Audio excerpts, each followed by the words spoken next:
Live service games. I said before we started, this is a relatively modern thing. I'm curious your thoughts about that. Just the emergence of that as a thing that it does seem like took a lot of people by surprise.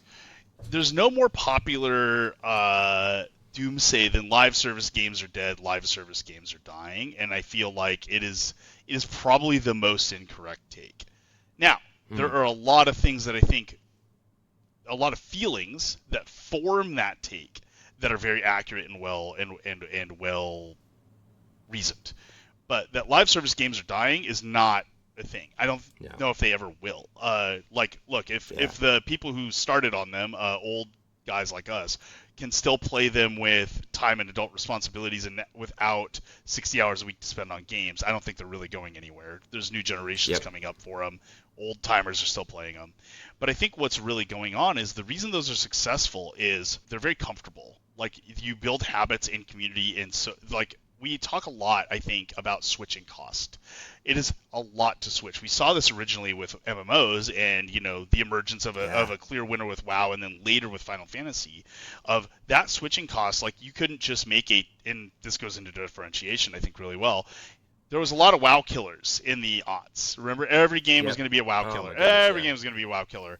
And the problem is once you reach that level of equity with the game, a you're not going to leave that game for social equity, for investment equity, for comfort, for just the knowledge and mastery you've built is yours now.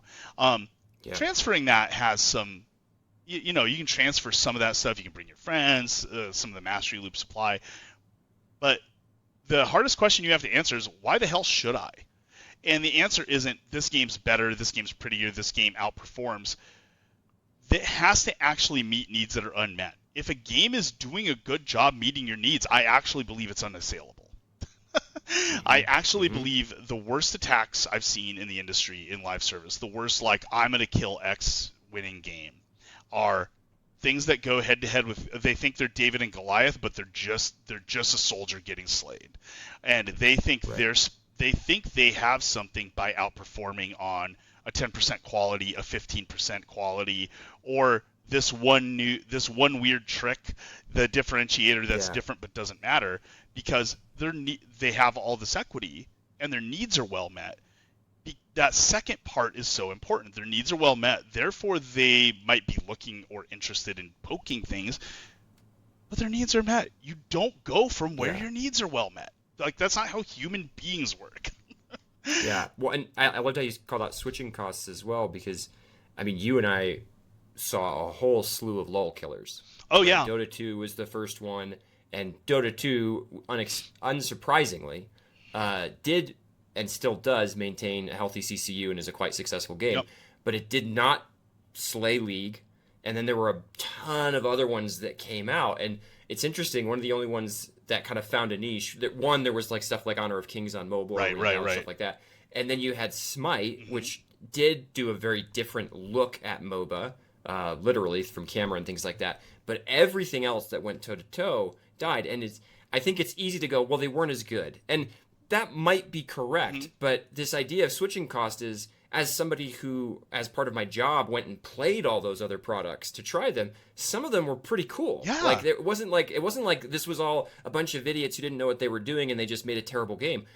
But I've already invested time learning 90 plus characters. I already know my timings around when I'm supposed to do this and how last hitting works and the Yep. nuances of movement of my game and how I go through the jungle and all this different stuff. Like, you're asking me to go relearn all of that. Yep.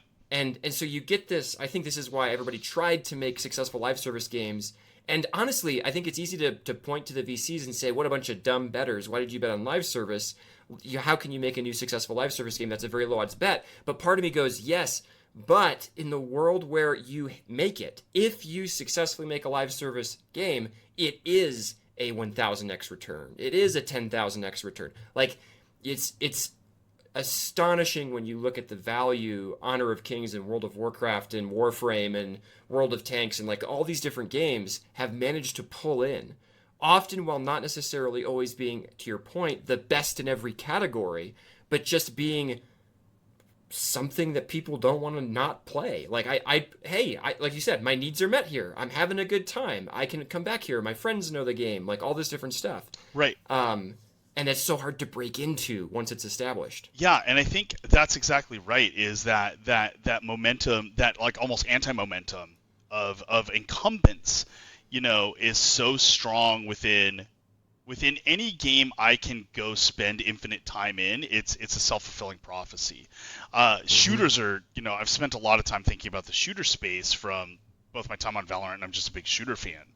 And it's just it's like one of the most interesting markets because it's so wild. It's such a crazy market that we see a lot. You don't see many incumbents that are at the top of the pile in each category. MMOs, 2. MOBAs, 2. Right? You have Final Fantasy and WoW. You have Dota 2 and League.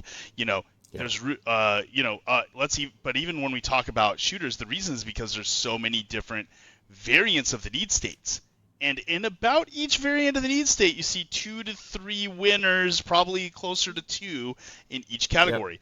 Broad appeal mass market shooters that are like console led and then PC back. Battlefield and COD. Battle Royale, Apex and Fortnite. Tactical, Rainbow Six and Valorant /CS, or Valorant and CS. You can pick your poison on that one, right? Yeah. I'd say there's 3 there. Yeah, right? and hero shooters was Overwatch, now is Marvel Rivals, and I'll tell you, there's not room for both of those at the top of the stack because they're trying to meet the same needs directly.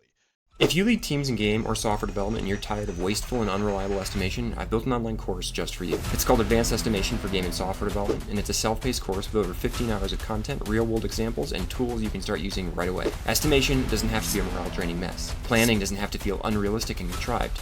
You can do better, and this course will help. Early access is now open with lifetime access and a big launch discount, but there's limited seats at this price point. Check it out at this URL or in the show notes below.